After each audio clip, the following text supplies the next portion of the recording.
Great Wednesday. Welcome to the Fully Human Connections podcast. I'm your host, King. I'm joined today by my co-host, Reggie. How you doing today, Reggie? Doing well, King. Always good to be here with you on Wednesday morning.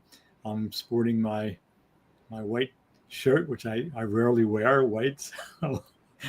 It's very clear to me that something looks different, although other people wouldn't even notice it. But I'm painfully aware of a slight wardrobe shift this morning. I would be too. So I confer with that. So what's your spiritual energy number today?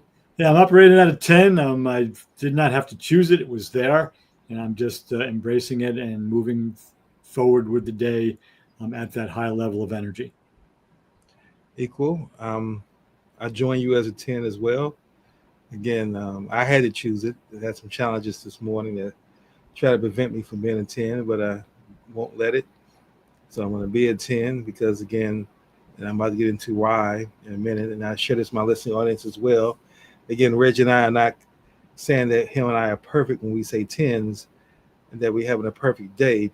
It's just that there is no value in choosing a lesser number, and 10 is what we aspire to be, and you begin to go through your list of gratitude, which we are. And once I complete my list of gratitude, I'm always at a 10.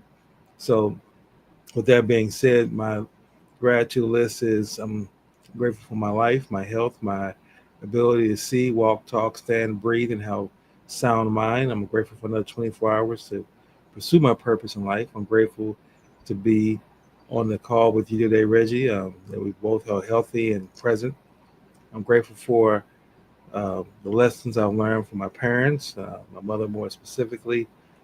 I'm grateful for the infinite possibilities that today is going to provide. Yeah, amen to all of that. So I'll add my own. Um, I'm just really grateful for having my basic needs met, and my short list is indoor plumbing, um, ample, abundant, safe drinking water, and then hot and cold water when I need it. A refrigerator with food in it that keeps it relatively fresh, and local marketplaces where I can get more relatively fresh food when I need it. So those are, uh, I'm aware just by saying those few things that I'm better off than 90 something percent of the people on the planet. And I'm not, as you and I have spoken about, I'm not rolling around in lots of money or financial comfort, but my basic needs have been met throughout my life. So I'm grateful for that. And then for a mind that, as far as I can tell, still works moderately well, and a body which at certain mornings feels like it's in its 70s, which it is, but for the most part, which works well as too. So I have a lot to be grateful for. Last piece of that is friends, and what few members of my given family were. It's just cousins now. All my parents, grandparents, aunts, and uncles have been gone for a while, but I still have some cousins that I'm in touch with, and they're the folks that know you really well because you kind of grew up together. So that's always cool as well. So I have much to be grateful for. Excellent, excellent. Well, before we begin today's show, I just want to share this little tidbit of information that I found out recently, and I was pretty much shocked by it. Now, it's been several times on the show I've mentioned Archie Bunker and the All in the Family show. I came across this YouTube video that talked about how back in the days, 70s and 60s, how the folks then looked much older than we do now. So, can you believe that Carol O'Connor was 46 when he did All in the Family? Yeah. I kind of knew that because I watched that show when it was on television. I'm old enough to have done that when it was new. So yeah, it is amazing. I know just the point you're making because he has a little bit of overweight. He had kind of that rounded face, grayish, whitish hair, if I recall. I haven't seen him. Complete grayish. I mean, Edith was 45, so it's like, and they both look older than me now. I still look at them as if I Yeah. walked into the room, they were in the room, they would be the elders, which actually I will be the elder to them at this stage. So I just found it to be fascinating how different they were showing different other shows from the 60s and movies and 70s, how we look compared to how they look now. So it just was astonishing. And I would just add one qualifier to that. I agree with you, but it's important to remember that both Maureen Stapleton and Carol O'Connor were playing roles. And I don't know what the age of the characters was supposed to be. My sense is that they were playing older than they actually were. But that's me saying that out loud. But still, to your point, yes, back in the 70s, if there's some people in their 40s and 50s look like people in their 60s and 70s now. Not that we're really any smarter. we're more fortunate in many ways. At least we have been, as things change around us nowadays. But yeah, I'm glad you raised that, because if you look at that, I'd say late 50s, early 60s for Archie Bunker, if you listen to what he's saying and how he looks. So yeah.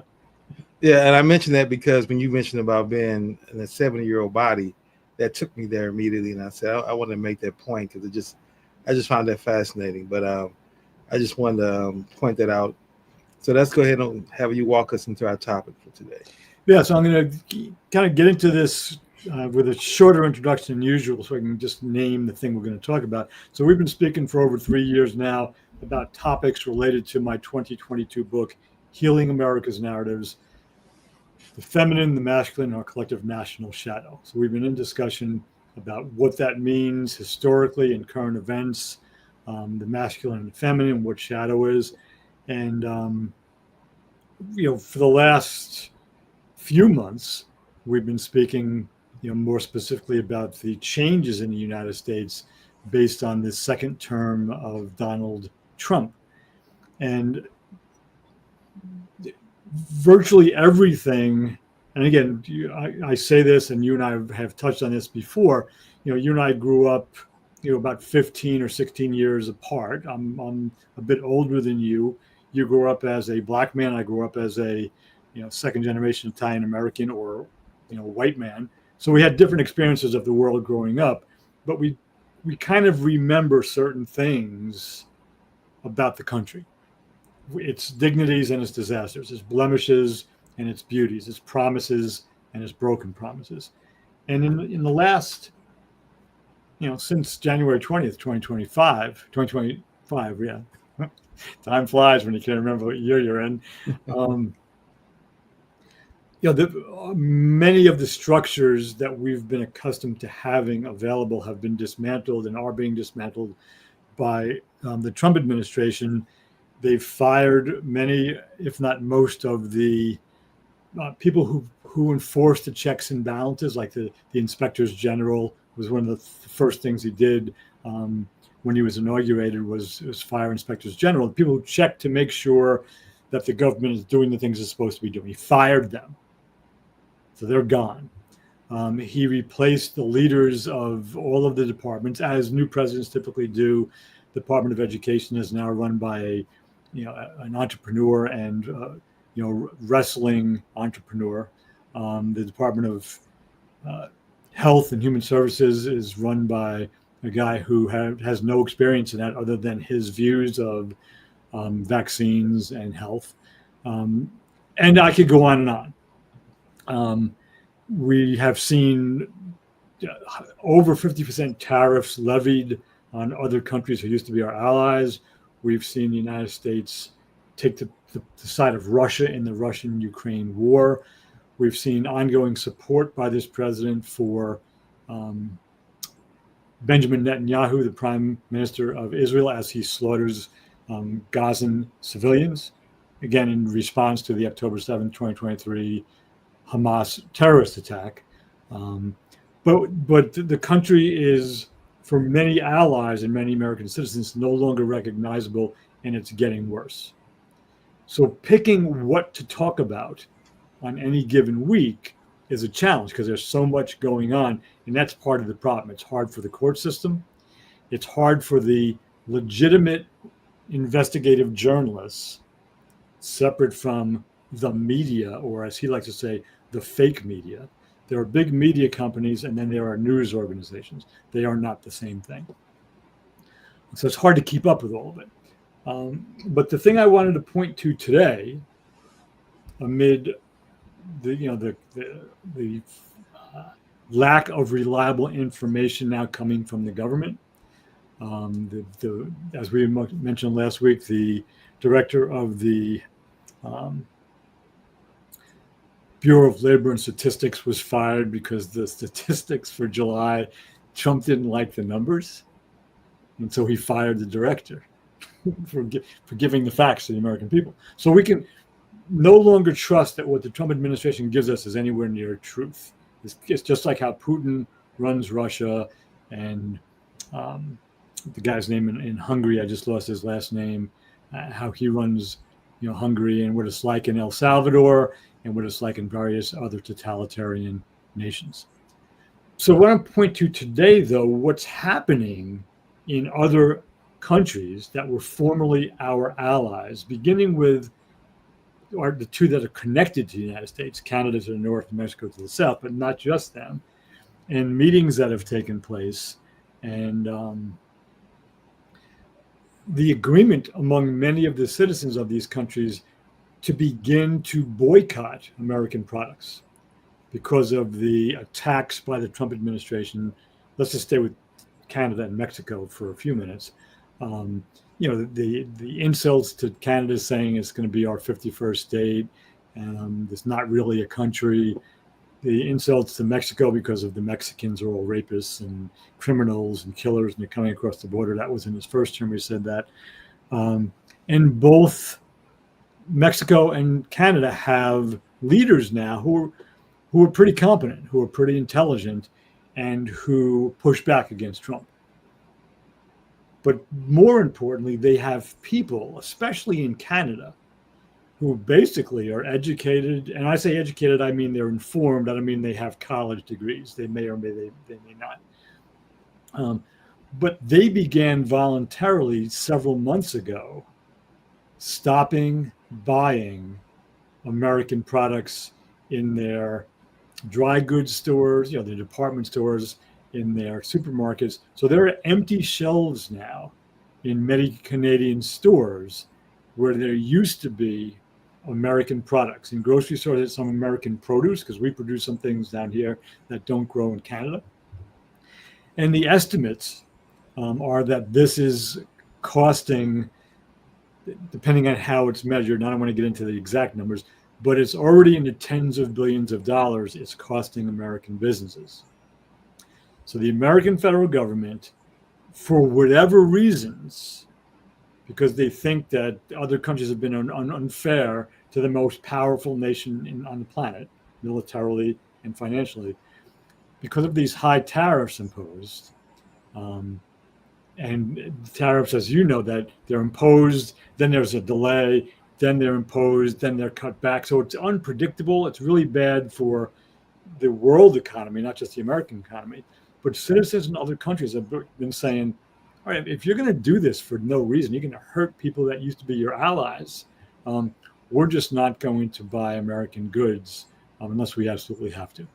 So the tariffs, beyond raising prices for American consumers, which they already have, the estimates I read this morning, about 22% of the tariffs are being paid for by consumers.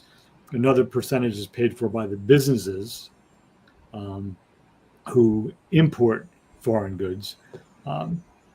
Other citizens in other countries are just starting to push back. So there's nothing good happening based on the Trump administration's international trade policies in terms of its impact on especially medium-sized American businesses and the average American consumer. What's being done is hurting all of us, and we're going to continue to see prices go up because of the pushback. And small and medium-sized American businesses are losing money now because they can't import things because Canadians won't buy them anymore. And Canadians, and I would say to their credit, are encouraging others in the coalition of the Americas, that is North America, Central America, and South America. They're encouraging the people in Central America, like Guatemala. El Salvador is probably not going to cooperate, but in Mexico and in Costa Rica, and in South America, in Brazil and Peru and Argentina, to begin to boycott American goods as well. So the United States is in a very precarious place now, where the information coming out of the White House is bluster. It's not factual. Where fact-producing institutions like the news, the journalists, are being threatened through the media companies that own them. The universities that do research, especially, but not only for healthcare and medicine, are being threatened by the federal government. And other countries are beginning to push back. So, for where I'm sitting, all that the Trump administration is doing is hurting American citizens and hurting the United States of America in terms of his standing globally. But the specific focus is on consumers in other countries boycotting American goods. So I know that was a lot, but I'll just stop there and see what you just heard from me. Well, you said other countries, citizens, and maybe even their country is complicit. The leaders in that country, I should say, are complicit with having a citizenry boycott American goods, and I think that that's a good thing in the context to show Trump there is some pushback from what he's doing around the world. It's, again, Trump is, and it's so evident that when you are open-minded and you actually can look at him without having to worry about, well, he sits my agenda and I'm not in his cult, thinking that no matter what he does, I'm going to support, just because of the fact is I'm mega, if that's your belief system, regardless of whether your racial identity may be. Just shows that it's not only hurting Americans what he's doing, but he's also hurting us on a global level and hurting other countries. And so the way they can push back, again, goes back to boycotts. It's interesting that boycotting is always a way of being a pushback in the capitalist system. Mm-hmm. But my initial take from it is, being a little more home here in DC or closer to DC, and seeing what Trump is doing. We're putting 800 National Guard troops on the streets in DC, which is much more pressing in our situation. When you live in the nation's capital, you're able to experience that and then hear what people are saying. It puts a more immediate and urgency to the impact of what he's doing. And interesting enough, I'm kind of torn about how I feel about it. Now, I feel what he's doing is egregious, and I think it's an overstep, even though he has the right to do it in D.C., because he is a national, he's the leader of D.C., as with D.C. not being a state. However, if you look at, and again, he's telling he wants to do it in Baltimore, but again, I know from my understanding, that's a state.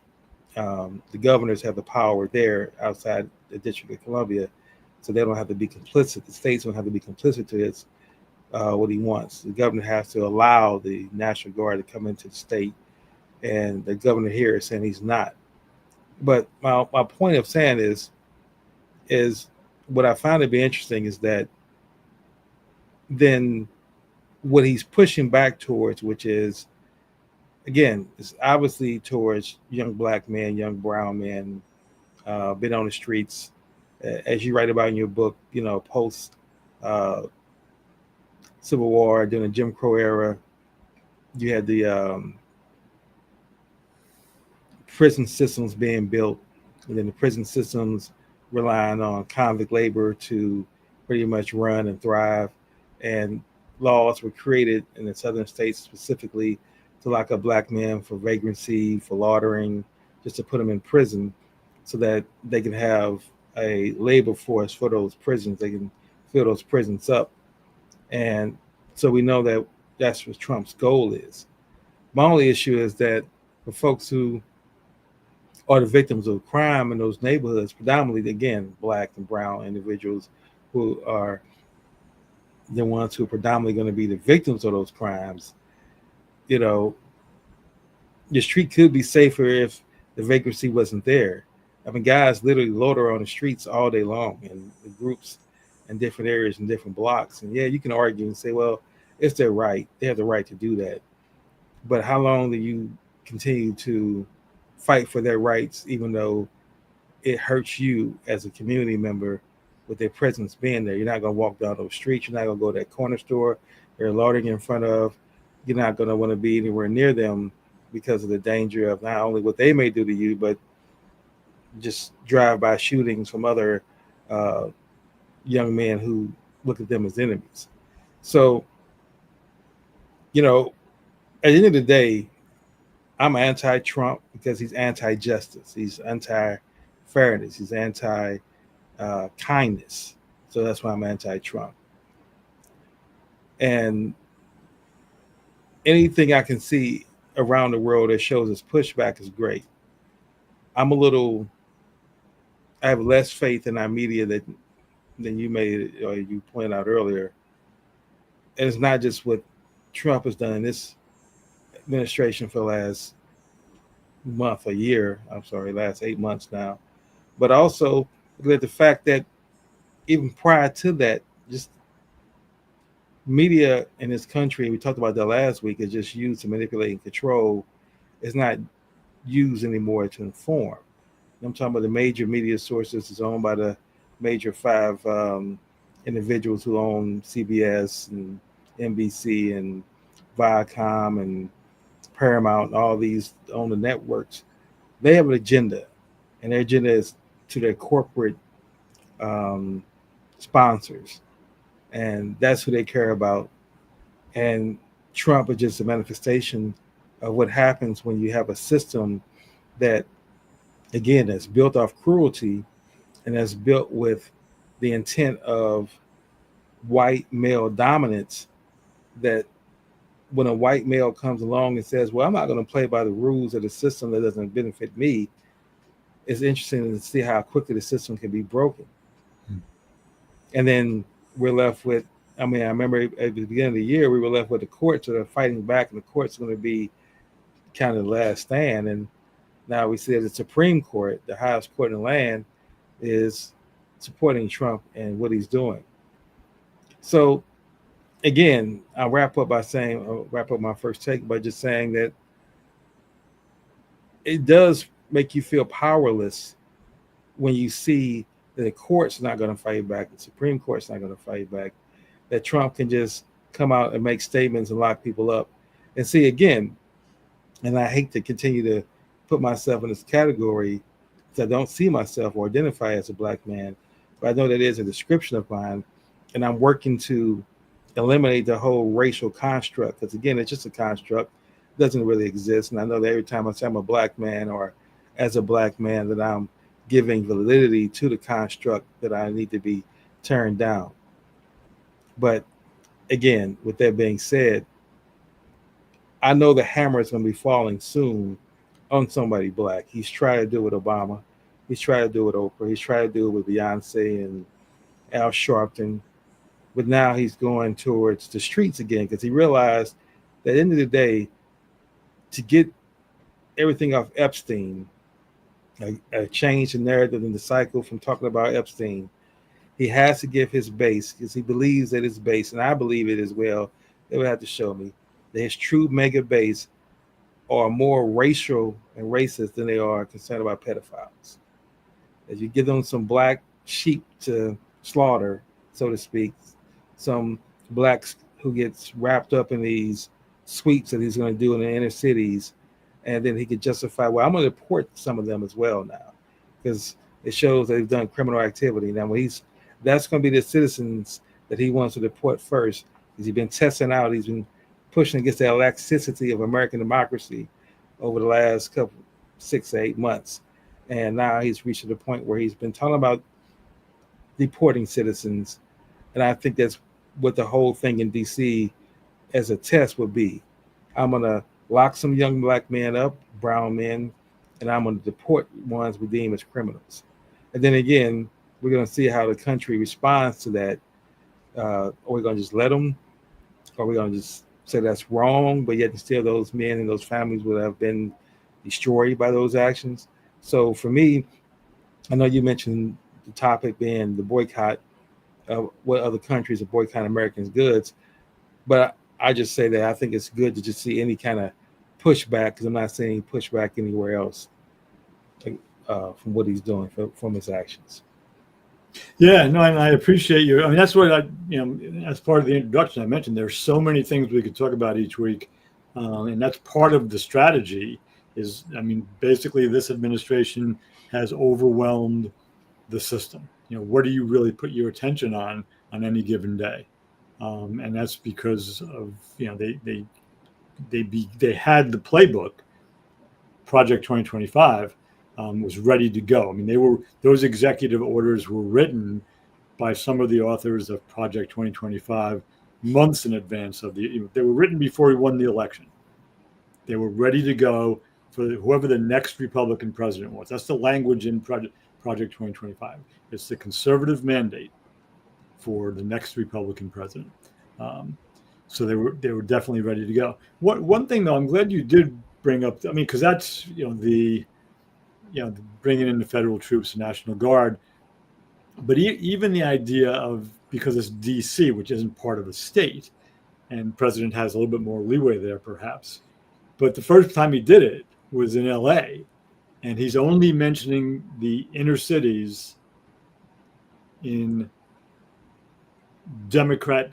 in states governed by a Democrat, in blue states. I hate to use the colors, but it's accurate. So he mentioned, as a kind of throwaway, he said, and we're looking at New York and Baltimore and LA too. So he already did it in LA, so he knows he can get away with it. And then there are already going to be people on the street. So we'll see how that plays out. But you mentioned something that's, I think, really important, because what I'm about to say is a bit of an oversimplification, but I think it's relevant. So that my bias is development. And you mentioned all the reasons you're against Trump, because he doesn't care about human beings. He doesn't see black people, brown people, or even some white people as his equals, as the same species. He's a wealthy guy. He was given money by his father, and he's lied his way through his life in order to look like a success. And he's really not. And he's basically, conned America, and Americans were gullible enough, ignorant enough, stupid enough, pick all of them, to elect him for president twice.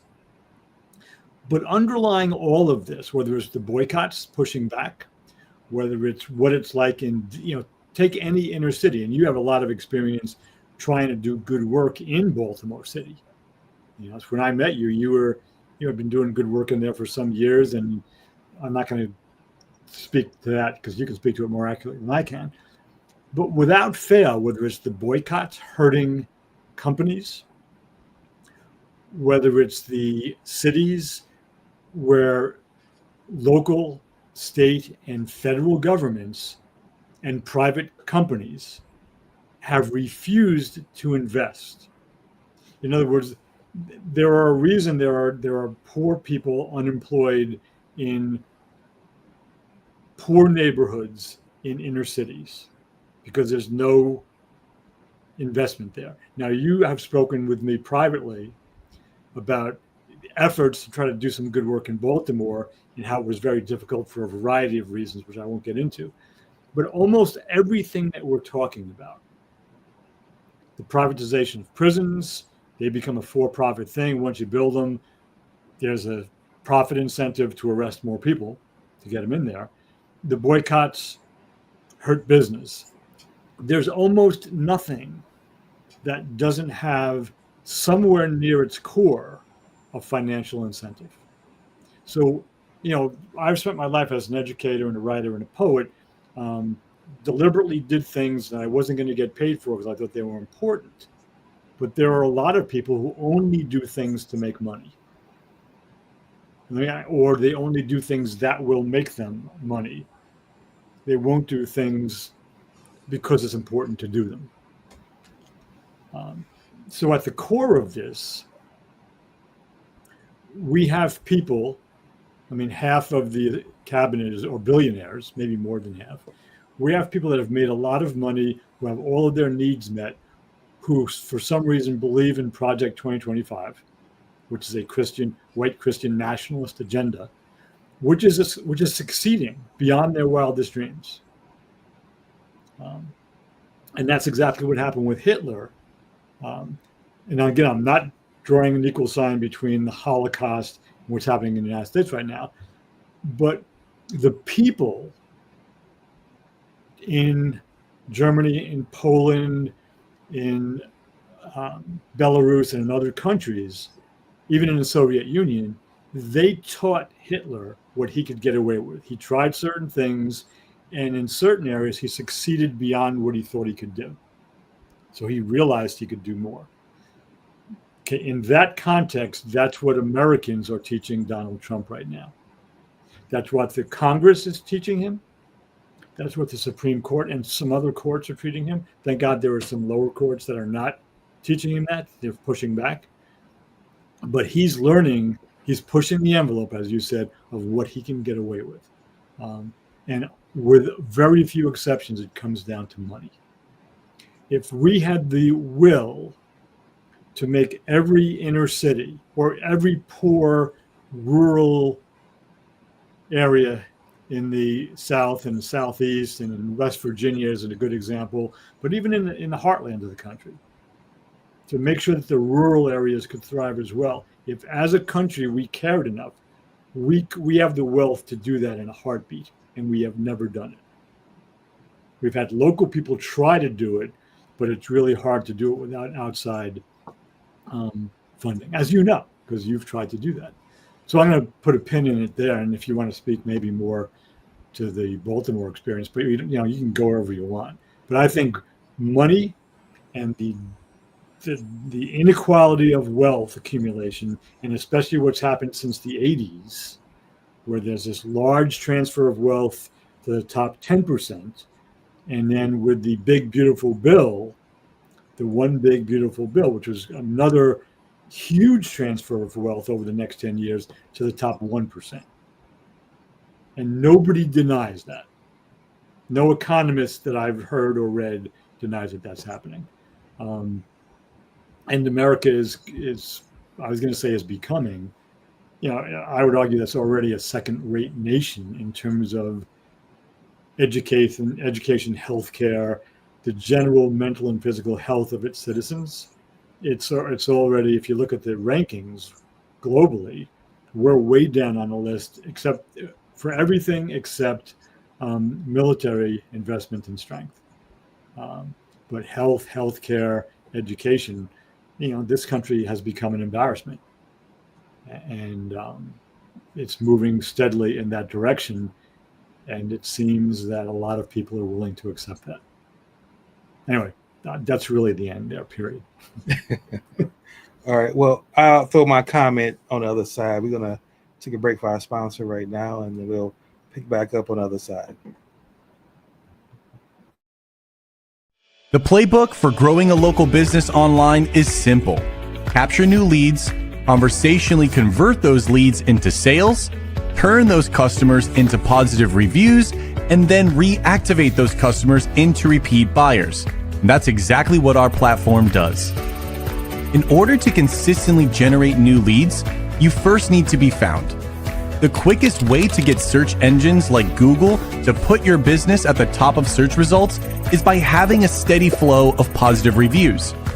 With our platform, you can show up in search and stand apart from your local competition by easily collecting new customer reviews through text. But getting found is only the beginning.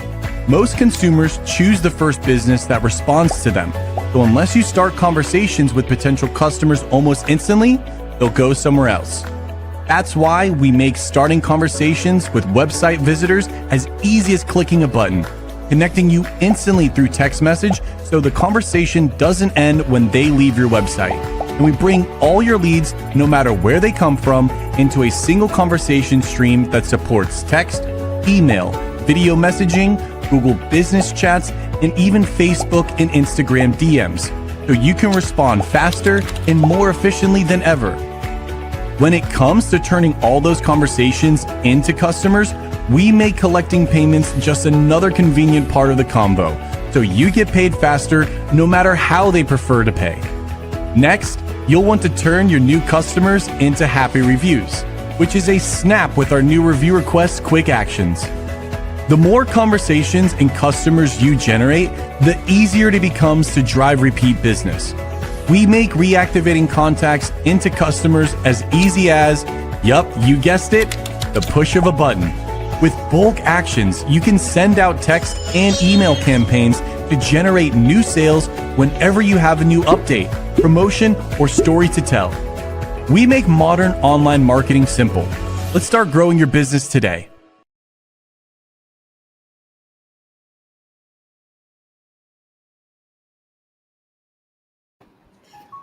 Great Wednesday. Welcome back to the Fully Human Connections podcast. I'm your host, King. I'm joined by my co-host, Reggie.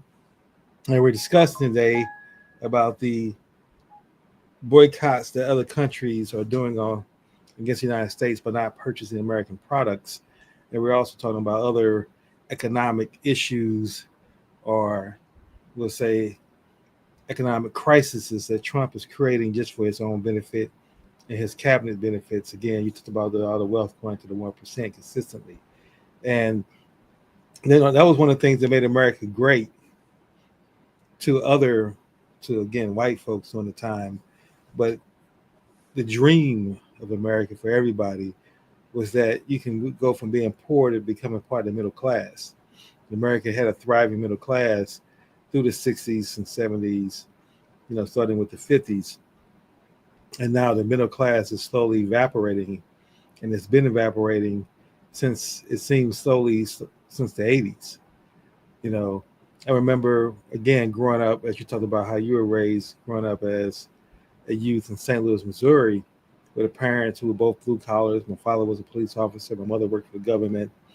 They never made more than $25,000 or $30,000 during that time together. So at the most, our household probably generated about $45,000, $50,000 a year. I think I'm being generous even with that quote. And we were able to have a house, and have a family. And as far as a brother, coming from a family with a brother and a mother and a father. So it's four of us living in a 3-bedroom house with a basement, a porch, and a yard, and in a community that pretty much was also similar. So folks were able to sit here and have a life, even though there was still at that time racism, but you could still have the option of saying, well, I know I can afford a house. Where now you can make $75,000 a year yourself and live in this area where I live in the Washington, D.C. DMV, as we call it, and you can afford a house. Right. You probably can't afford a house if you're making $100,000, unless you live in Baltimore. And that's where Baltimore was my interest because of the low cost of home ownership. I felt it was a great way to help other renters transition to home ownership and had a model for that.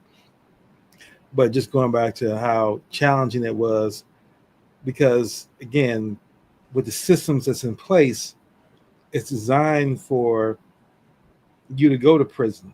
Like, one of the things a lot of people don't really understand this about the Black community, and the reason why drugs have ran rampant throughout the Black community, inner city Black community in particular, is because drug dealing is the only profession that never discriminates against Black men. That you can always get a job selling drugs or running drugs or being involved in some criminal activity around drugs in the Black community, regardless of, you'll never get turned down because of your skin color or your sexual, being a male, or your age. You'll never get turned down for those reasons. It's the only one that's completely open. So that's why so many Black men do it, because it's there. If I want to sell drugs now, if I need money, I can go out there and sell drugs. How successful I'll be, it's a different story, but I can always get started.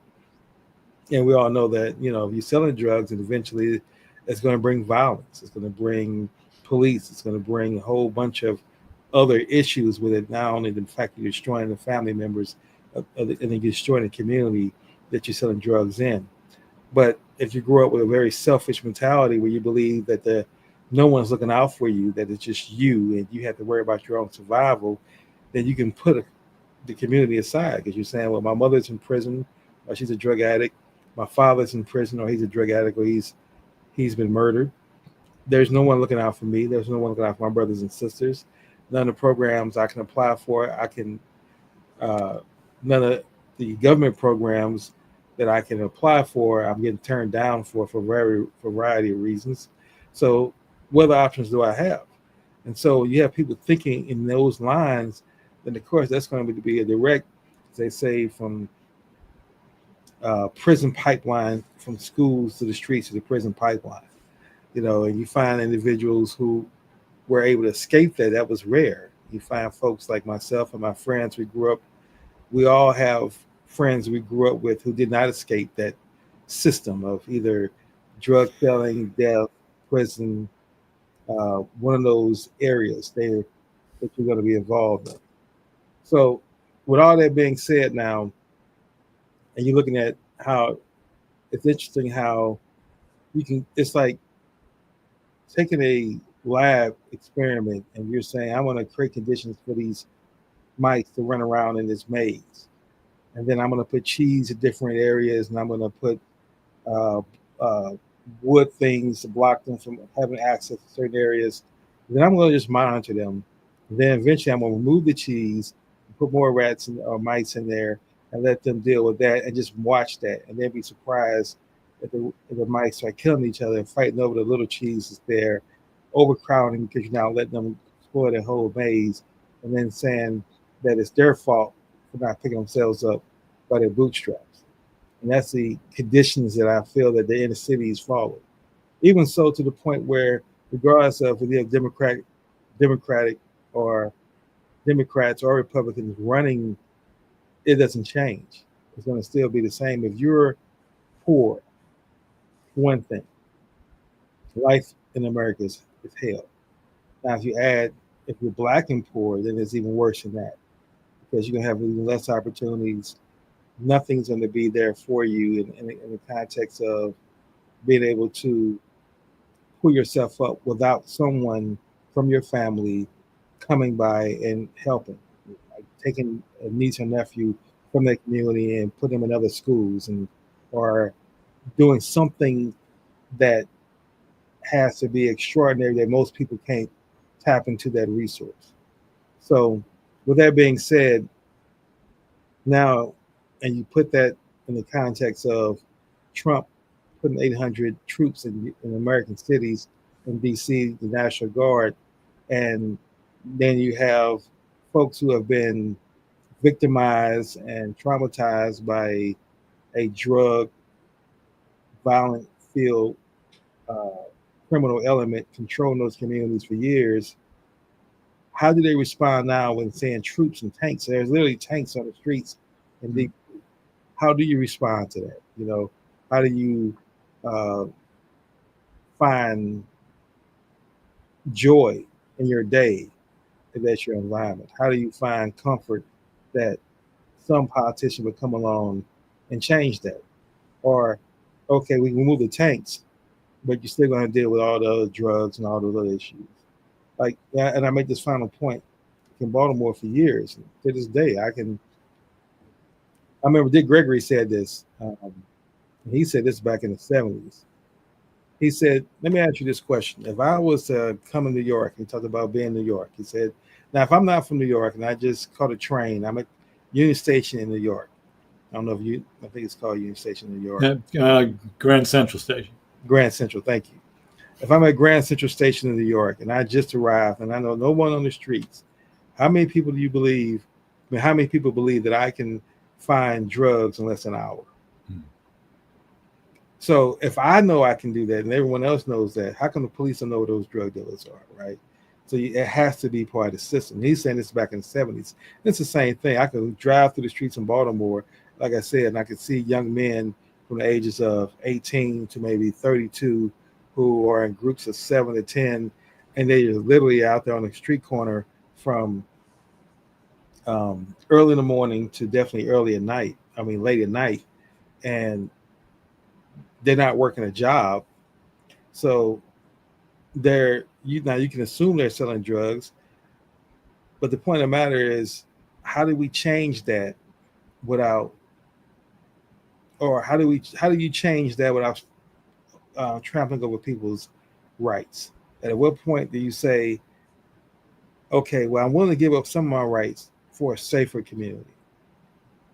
And I just conclude my second take by just saying that it's going to be interesting to see how the pushback is. Because again, this is the first year. We haven't even got through the year yet of this new administration. So we don't know what year 2 or 3 is going to look like if we continue to allow this man to test the system the way he's testing. Yeah. Yeah. No, I love that, the last piece, especially that you said. Two things come up for me. In his historian, Tim Snyder, somebody I've been reading a lot in the last few years, and in his book, 2024 book on freedom, he speaks in some detail based on the experiences of, he's a historian of Eastern and Central Europe. So he's not a U.S. history expert. He's an expert in the history of Eastern and Central Europe. And what he says in his book on freedom is that the idea when an authoritarian says, well, the only way we can keep you safe is by giving up some of your freedoms. Snyder makes a really strong case, which I'm not going to try to do by memory. He basically says that's a myth. He said the only way you can be safe is if you're completely free, and the only way you can maintain your freedom is through keeping yourself and others safe. He said safety and freedom are not you have to have more of one in order to get the other. He said they go hand in hand. And anybody who says, I'll keep you safe by taking away some of your freedom, I mean that's the mob shaking down the delicatessen downtown. It says, the only danger is the mob. And the mob says, well, we'll keep you safe if you give us some of your money, which takes away, money is part of your freedom. You earn your money and you do what you want with it. So that never works. So I agree with you there. The other piece is, and this, I haven't thought of this in a while, but back in the, probably arguably one of the most influential 2 or 3 educators that really influenced me, nationally known educators. I'll make this short because I know we're near the top of the hour. But Jonathan Kozol, who began as a public school teacher up in Boston back in the late 60s, early 70s. He was a Rhodes Scholar. But during the George Herbert Walker Bush administration, he published a book entitled Savage Inequalities, where he looked at 6 different school districts around the country, cities around the country, where within a mile or 2 of each other, there were really poor schools and then really rich suburban schools. So he did the South Bronx and Riverdale, New York. He did Camden, New Jersey, and someplace else in Jersey, parts of Chicago, parts of St. Louis, one place in Texas. And he just showed the differences. And I remember one thing he said, and he went back, he wrote 2 more books. He returned to some of these poorer districts.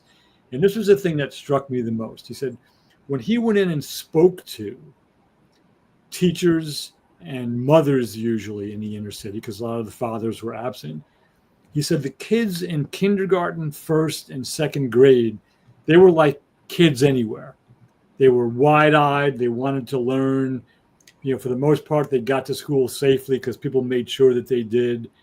He said, but by the time they were in 4th or 5th grade, they had begun to get old enough to realize that outside of the school building, the world wasn't safe. And I'm paraphrasing this now. And the world didn't really care about them. And by the time they got into middle school and high school, 75% of them in the poor districts never completed high school. So again, that's a failure of investment in children. And so that's, again, Jonathan Kozol's book. Came out, I think, in 90 or 91. Savage Inequalities. And he just looked at the difference in how the school districts where there's money and people with money who demand good schools when there's not money and people who can't demand good schools based on financial power, they don't get good schools. And that's still true today. Despite that book and other good people working on public education, as a nation, we don't choose to invest in it. And it's actually worse in the former Confederate states. Because New Jersey, Connecticut, Massachusetts, New York have pretty good, Maryland, I think as well, have pretty good public education systems across the board. Go to Arkansas, Louisiana, Florida, they're at the bottom. They just don't invest in it, don't care. So all that to say is we're getting rid of the Department of Education because a professional wrestler thinks we should. And I believe that poor inner cities would disappear if we invested in kids on a regular basis. And you come from an educator's background, so you definitely can speak to that. And you know that, I guess my last take would be, at what point does going back with the analogy of the frogs, and when you have frogs in a boiling pot, if you keep the heat on simmer, they don't even realize they're being boiled alive until it's too late. And I use that analogy for most Americans now. We're slowly, he's rationing the heat. It's on simmer, but he's rationing the heat up, and we're being literally boiled alive. At what point do we get to the point where we're saying, it's too hot, I'm doing something right now? Yeah. That's what my final take is. Yeah. What else does he need to do before Americans begin to say, okay, we've had enough of him. Let's right this ship and get him out of office one way or another. Yeah. Well, you need an informed electorate to do that. And again, going back to David Souter's words, the biggest threat to democracy is in America is civic ignorance, just not knowing how the government works, who's in charge, or who to go to if you have a problem. And he said that in 2012, that was the thing that kept him up most at night. So the chickens have come home to roost, as they say. So as we move now into that section of our show where we actually now start to provide some guidance and some direction and some critical next steps that folks can implement to become more fully human, or sustain their full human trajectory they're on despite this cruel world we live in, what advice do you have for us? Yeah, it's tough. It's overwhelming right now. If you're paying attention, it's very easy to be overwhelmed. So I would suggest, two pieces of this. Find the thing that you're most concerned about. Maybe it's Medicare, maybe it's Social Security, maybe it's healthcare in general, maybe it's voting rights, maybe it's racial discrimination, whatever that thing is. Put your attention there, right? And then find one thing you personally can do about it. It might be joining a local group that's working on that. It might be showing up for the next protest in your neighborhood. It might be writing to your congressperson or calling your congressman. I don't know what it's going to be, but do something at least several times a week where you're expressing your fear or your displeasure or whatever it is about some issue. And the asterisk next to that is the only way this big problem is going to be resolved is if all of the people who are putting their attention on one issue, as I'm suggesting people do, get together and realize that they're in this together. So if you're concerned more with race, with healthcare, with climate, with voting rights, with you name it, right? Come together with all of those groups. We need collaboration. If we believe in democracy, come together and fight for democracy and take off your healthcare hat or your climate hat or your whatever hat when you meet with these other groups and put on your democracy hat. Because if democracy completely fails, whatever your issue is going to get worse anyway. And that's in no way to minimize or demean those individual issues. They're all important. But what's happening now is bigger than any one of them. So that's the step. And it's tough times. There's not a snap your finger answer to this. All right. And we reach a part of our show now where we want to give an example of someone who's either living currently or someone from our past, our ancestors who have shown the characteristics of the fully human behavior traits that we're advocating, so that it's not just some made up pie in the sky ideal, but folks actually live this fully human ideology, behaviors that we're advocating for. And I'm going to go first and keep mine short this time, just for the sake of time, because we said we would actually work to end by the time of 11 o'clock, and we have 3 minutes or 2 minutes to go. So I'm going to give Ganesha Martin her flowers. She's a former in Baltimore. She was brought on to implement the consent decree, to bridge attorney who was brought on to bridge the gap between policing and the community. She's someone who fits all 6 of my pillars: identity, growth, mindset, higher purpose, gratitude, core principles, and self-awareness, in the context that she not only represented the community in that role, but she also has been able to secure other roles like that across the country. And in doing so, has consistently established trust from both the police and the community.